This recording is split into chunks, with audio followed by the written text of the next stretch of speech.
yang menghalangi kita sehingga kita ini malas ibadah kepada Allah?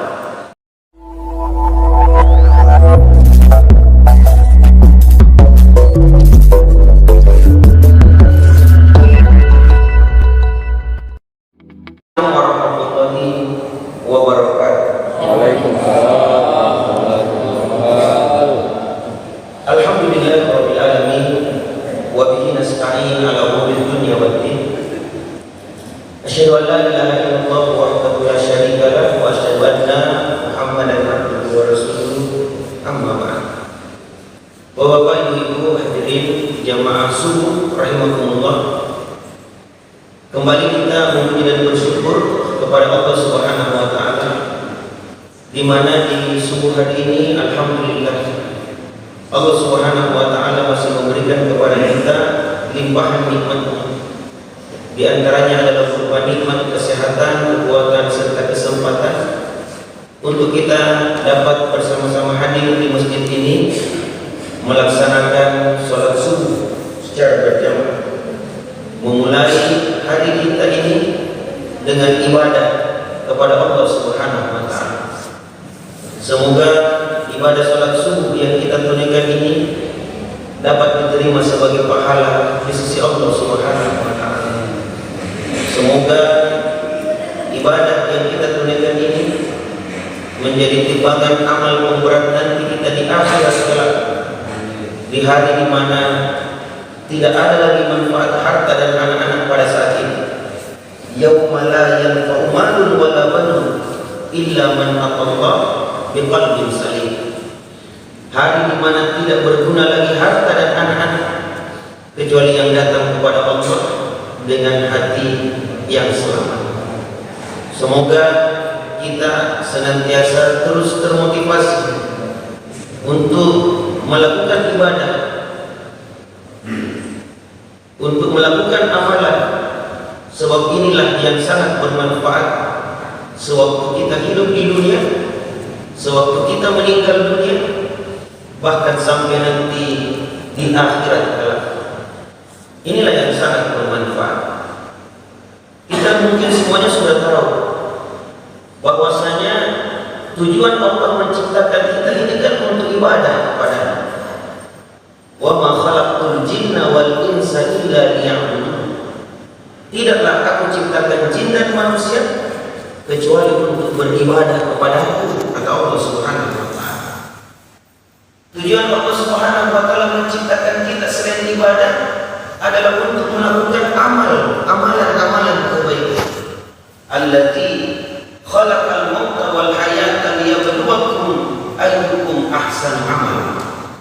Dialah Allah Subhanahu wa taala yang menciptakan kematian dan kehidupan untuk menguji kalian siapa di antara kalian yang paling bagus amalnya. Mungkin juga kita sudah tahu bahwasanya apa yang menyebabkan orang-orang itu termasuk golongan orang-orang yang merugi di dunia ini. Atau siapakah golongan orang-orang yang tidak merugi hidup di dunia ini? Allah berfirman, wal 'asr innal insana lafi khusr. Demi masa, demi waktu, kata Allah, sesungguhnya semua manusia itu berada di dalam kerugian. Illal ladzina amanu wa 'amilus shalihat wa tawassaw bil haqq wa tawassaw bis sabr. Kecuali orang-orang yang beriman kemudian mereka beramal soleh, nasihat menasihati di dalam kebenaran dan nasihat menasihati di dalam kesabaran. Kita tahu juga jamaah sekalian bahwasanya pada saat kita meninggal dunia tidak ada dunia ikut serta dengan kita. Yatba'ul mayyit salasa. Jika manusia itu meninggal, maka ada 3 hal yang akan mengantarkannya ke kubur. 2 yang kembali, 1 saja yang tinggal bersama dengan dia. Yang menemaninya adalah keluarganya, hartanya, dan amal-amalnya. 2 yang kembali, harta dan keluarga, sementara yang tinggal hanyalah amal-amal saja. Ini jamaah sekalian yang sangat berbahagia. Bahkan kita mungkin sudah paham bahwasanya orang-orang yang senantiasa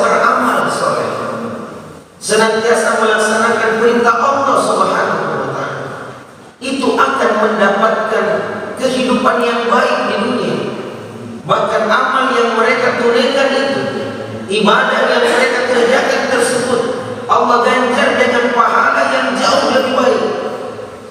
Jadi satu amal yang kita kerjakan, dua yang kita dapatkan di dunia ini. Allah berfirman, "Man amila shalihan min zakarin aw unsa wa huwa mu'min, falanuhyiyannahu hayatan thayyibah wa lanajziyannahum ajrahum bi ahsani ma kanu ya'malun." Barang siapa manusia beramal saleh, baik dia laki-laki maupun wanita dalam keadaan beriman, maka sungguh kepada mereka itu akan kami berikan kehidupan yang baik dan akan kami ganjar mereka itu dengan pahala yang jauh lebih baik dari apa yang mereka kerjakan. Jamaah sekalian yang saya berbahagia, Bapak Ibu hadirin rahimahumullah. Lantas pertanyaannya adalah, apakah yang menghalangi kita sehingga kita ini malas ibadah kepada Allah? Apakah yang menghalangi kita, yang menyebabkan kita ini mungkin tidak malas, mungkin bersemangat pada saat itu, tetapi kenapa kita tidak mampu melakukan amalan tersebut? Bahkan yang muncul berikutnya hanyalah tinggal penyesalan. Semangat kita ada, kemauan kita keras, namun kita terhalang melakukan kebaikan-kebaikan itu. Ya mas sekalian yang sangat berbahagia, kesempatan ini kami manfaatkan untuk membacakan sebuah hadis yang menerangkan kepada kita tentang hal-hal yang terkadang kita terhalang untuk melakukan kebaikan-kebaikan. Rasulullah Shallallahu Alaihi Wasallam bersabda, dan ini hadis sering kita dengarkan. Apa itu jamaah sekalian? Rasulullah bersabda, "Ittanim khamsan qabla khamsin, syababaka qabla haramik, wasihataka qabla saqamik, wa dinaka qabla faqrik, wa faragaka qabla syaqik, wa hayataka qabla mautik." Atau kama qala Rasulullah sallallahu alaihi wasallam. 5 hal inilah, kata Rasulullah, yang terkadang menyebabkan kita ini terhalang beramal. Makanya Rasulullah menyebutkan, manfaatkan yang 5 sebelum datang yang 5. Karena 5 hal yang perlu untuk kita manfaatkan ini kesempatan yang sangat berharga untuk amal, untuk ibadah, untuk melakukan aktivitas, untuk mengisi hidup kita di dunia ini. Manfaatkan yang 5 ini. 5 ini adalah merupakan nikmat yang Allah berikan kepada kita. Manakala dia sudah tercabut, maka yang ada tinggal penyesalannya saja. Jadi manfaatkan yang 5 sebelum datang yang 5. Apa itu? Yang pertama kata Rasulullah adalah masa mudamu sebelum datang masa tuamu. Yang kedua, sehatmu sebelum datang sakitmu. Yang ketiga, hartamu sebelum datang miskinmu, masa kayamu sebelum datang miskinmu. Yang keempat, waktu luangmu sebelum datang kesibukanmu. Dan yang kelima, hidupmu sebelum datang matimu. Bapak Ibu hadirin yang sangat berbahagia, inilah yang harusnya kita jaga kelima hal ini sebelum datang 5 hal berikutnya. Karena kita ini tidak selamanya sehat, tidak selamanya kaya, tidak selamanya mudah, tidak selamanya banyak waktu luang kita, dan tidak selamanya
ngopi-ngopi di kafe, tua mana, nggak bisa makanya begadang. Apalagi istriku kalau saya baru mau keluar rumah pasti dihalau. Memang ada di kuncinya itu pintuku, tapi ada palang pintunya. Indomie tua, sakit. Biar kita ada semangat Pak pergi ke masjid sholat berjamaah. Tapi kalau kita sakit terkapar di rumah atau terkapar di rumah sakit, nah tidak bisa kita lakukan ibadah itu. Seindah pada saat kita ini sehat. Makanya Rasulullah menyebutkan nikmatani maghbunun fihi ma katsirun minan nas as-sihat wal farah. Dua nikmat kata Rasulullah yang terkadang manusia itu terluput daripadanya, lalai daripadanya. Apa itu? Sehat dan waktu luang. Kalau sakit Pak, apa aktivitas yang bisa kita lakukan? Apa amalan yang bisa kita kerjakan kalau kita sakit? Tidak semuanya amalan yang bisa kita kerjakan sewaktu kita sehat. Bahkan orang yang sakit, jangankan beramal, untuk makan saja setengah mati masuk. Jalan-jalan ke rumah sakit jamaah sekalian kalau tidak takut COVID corona. Jalan-jalan ke situ, lihat kita yang awalnya makan normal, lihat orang yang sakit di rumah sakit. Bukan lewat mulut masuknya. Makanan sudah menolak lewat mulut. Lewat mana masuknya? Lewat hidung. Ada lewat mana lagi? Makanan biasa kalau orang sakit. Lewat infus. Ditusuki dulu. Mungkin Pak sebelum makan ditusuk dulu. Kesempatan sehat itu indah sekali sebenarnya. Jaga dengan baik. Jaga dengan baik. Apalagi dalam kondisi corona seperti sekarang ini, ya Allah. Betul-betul itu yang namanya kesehatan, Pak, adalah merupakan harta yang sangat mahal. Karena bagaimanapun harta tak begitu banyak kalau kita sakit, tidak berguna harta itu. Saya khutbah Jumat di BTP Blok B sana. Waktu pulang, ya Allah, itu mobil ambulans pengantar jenazah sambung menyambung itu, sambung menyambung. Nah mereka tidak pernah janjian. Yang pertama lewat, karena saya sama-sama anak, saya bilang hitung ini, hitung. 1, tidak cukup 2 menit, 2, 3, 6 jamaah sekalian. Saya bilang, nah nanti kan kita lanjutkan perjalanan tidak belok ini, mungkin 10 kita dapat. Makanya Allah Subhanahu wa taala memberikan kepada kita ini sedikit ketakutan. Wa lanabluwannakum bisyai'in minal khawfi wal ju' wa naqsin minal amwali wal anfusi was thamarat wa basyyiris sabirin. Sungguh kami akan menguji kalian dengan sedikit ketakutan. Jadi ketakutan itu Pak perlu ada pada diri kita. Ada rasa takut, ada rasa khawatir. Kenapa? Karena dengan adanya rasa takut, kita ini berwaspada. Bukan kita ini balora, kita berwaspada untuk tidak terjadi hal-hal yang kita tidak inginkan. Tapi jangan juga terlalu takut, tak lewat-lewat ditakutnya. Ini bisa depresi.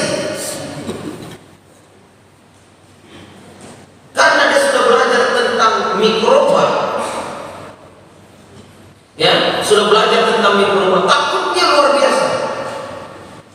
Pas dia mau makan, sehat gini ke makanan. Jangan sampai kalau saya makan hilang. Tetapi jangan juga hilang rasa takut. Sebab kalau hilang rasa takut, ini kata anak muda, percaya diri tak lewat-lewat. Karena adanya rasa takut itulah kita berwaspada. Saya sering sampaikan, yang membuat pesawat, yang membuat kapal laut itu adalah orang-orang optimis. Tapi yang membuat pelampung itulah orang-orang yang pesimis. Makanya perlu juga orang pesimis, karena dia apa? Membuat kita ini berhati-hati. Yang membuat kapal laut, dia buat kapal laut untuk nyebrang ke negeri surga. bagaimana kalau tenggelam kapalnya? Bagaimana kalau pecah di jalan? Hancur berantakan. Pintar dia berenang memang, tapi siapa yang bisa bertahan di tengah laut? Berenang, capek juga kan? Maka dia buat apa? Pelampung. Jadi bagus itu orang pesimis juga. Jangan sampai. Itu juga bagus. Gara-gara rasa takut yang sedikit inilah yang menyebabkan kita menyekolahkan anak kita. Jangan-jangan kalau kau tidak sekolah dengan baik, bagaimana nasibmu ke depan?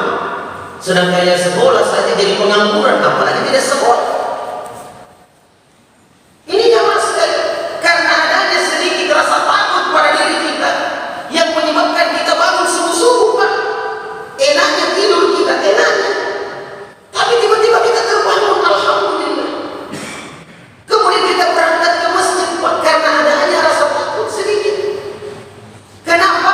Karena nanti di akhirat kelak kita tidak tahu bagaimana kedudukan kita di situ. Kita tidak tahu kita dimasukkan kemana, apakah ke dalam surga atau ke dalam neraka. Karena kita yakin ada yang namanya hari pembalasan. Kita tidak tahu Bapak Ibu sekalian. Akhirnya kita pun berusaha untuk beralih dari keraguan kita, berangkat ke masjid ibadah kepada Allah. Karena kita yakin bahwa inilah nanti yang akan menyelamatkan kita, karena kita telah melaksanakan perintah. Ini Bapak Ibu sekalian yang sangat berbahagia, bukan sesuatu hal yang rutinitas, tapi ada gerakan pada diri kita, ada motivasi pada diri kita, ada rasa takut pada diri kita. Jamaah sekalian yang sangat berbahagia, maka manfaatkan dengan baik. Anak-anak mudaku, manfaatkan masa muda dengan baik. Karena ini adalah merupakan kesempatan yang berharga. Tidak selamanya kita itu muda, kita juga akan tua, jamaah sekalian. Tidak selamanya kita muda, akan berjalan waktu itu dan sampai kepada usia tua. Di masa muda adalah merupakan masa yang sangat energi, masa yang kata para ahli itu diibaratkan seperti matahari yang berada di tengah-tengah, terik-teriknya, panas-panasnya, strongnya, kekuatannya, waktu yang sangat luang. Tidak ada kesempatannya untuk mencari uang, hanya untuk menimba ilmu. Manfaatkan ke masa muda, karena kalau sudah datang masa tua, yang ada hanya tinggal penyesalannya saja. Manfaatkan masa muda. Sehatmu sebelum datang sakitmu, manfaatkan sehat kita. Kayamu sebelum datang miskinmu. Sebab kalau kaya bisa dibagi-bagi, kalau miskin tidak bisa dibagi-bagi. Apa yang kita mau bagi? Nah itu tenagana. Tapi kalau